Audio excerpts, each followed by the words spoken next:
Panglima TNI berangkatkan pasukan tempur Yuda Sakti dan Batalion Raider 200 ke Papua. Tentara Nasional Indonesia kembali memberangkatkan dua batalion tempur milik dua komando daerah militer berbeda di Andalas untuk melaksanakan operasi di wilayah Papua. Kali ini pasukan tempur yang diberangkatkan berasal dari Kodam Bukit Barisan dan Kodam Sriwijaya, yaitu dari Batalion Infanteri 133 garis miring Yuda Sakti dan Batalion Infanteri Raider 200 garis miring Bakti Negara. Berdasarkan siaran resmi penerangan Kurem 032 garis miring Wira Braja dilansir Viva Militer, dua batalion itu diberangkatkan menuju Papua pada Jumat 24 Maret 2023.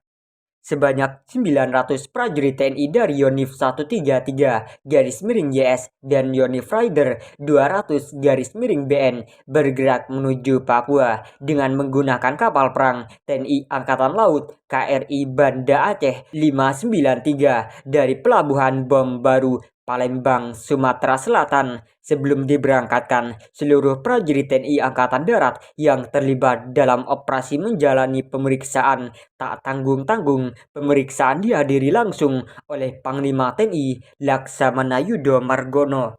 Yonif 133 garis miring Yuda Sakti merupakan pasukan infanteri kebanggaan masyarakat Minang. Markas Yonif ini berada di Kota Padang, Sumatera Barat.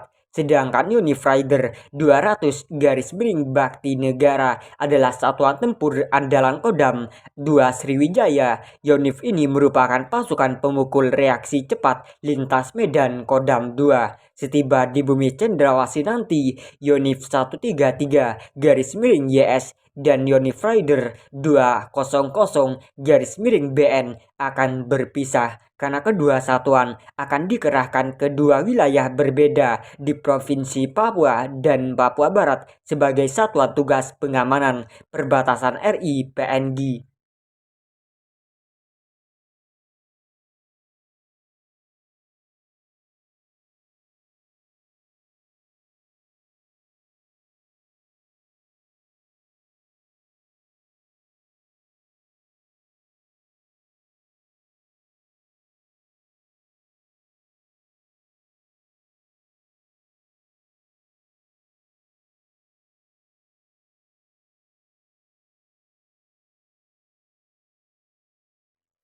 Hal mengejutkan terjadi, bikin KKB kalang kabut.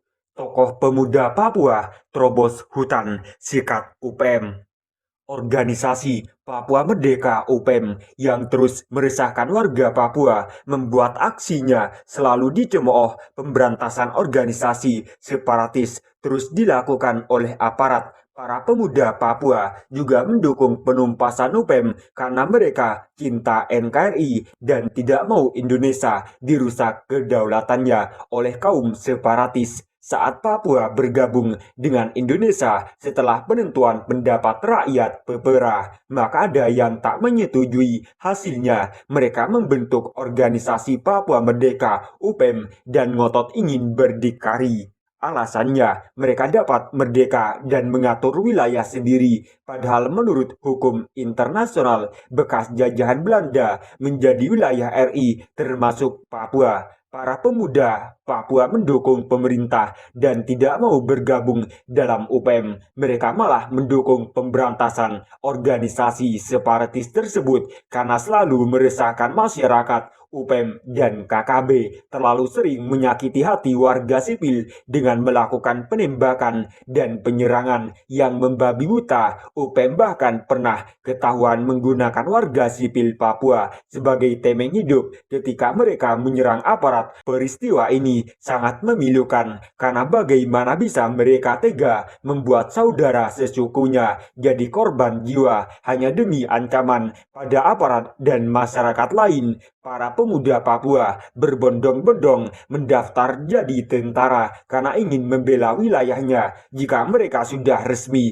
jadi anggota TNI, maka bisa membela warga sipil dan ikut ke hutan dan pegunungan dalam rangka pencarian markas UPM. Pemberantasan organisasi ini sangat penting karena mereka merusak kedamaian di bumi cendrawasih. Penerimaan tentara di Papua juga terselenggara berkat beasiswa program Otsus sehingga meringankan beban finansial para pemuda. Mereka bisa dilatih jadi bintara dan siap ditempatkan di wilayah terpencil sekalipun, tujuannya agar membela kehormatan NKRI dan memberantas UPM serta KKB yang selalu meresahkan masyarakat.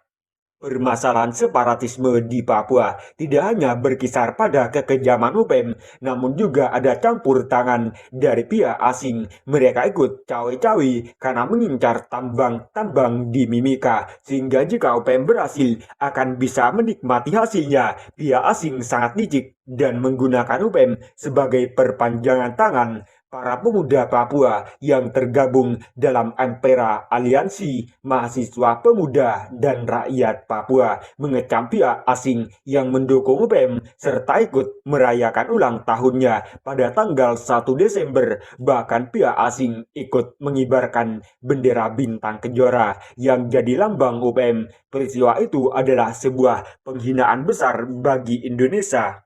Ampera meminta pemerintah Indonesia lebih gencar dalam memberantas UPM karena permasalahan separatisme ini merembet ke banyak hal lain. Selain mengancam kedaulatan negara dan merusak perdamaian, maka separatisme juga membuat negeri lain merendahkan Indonesia.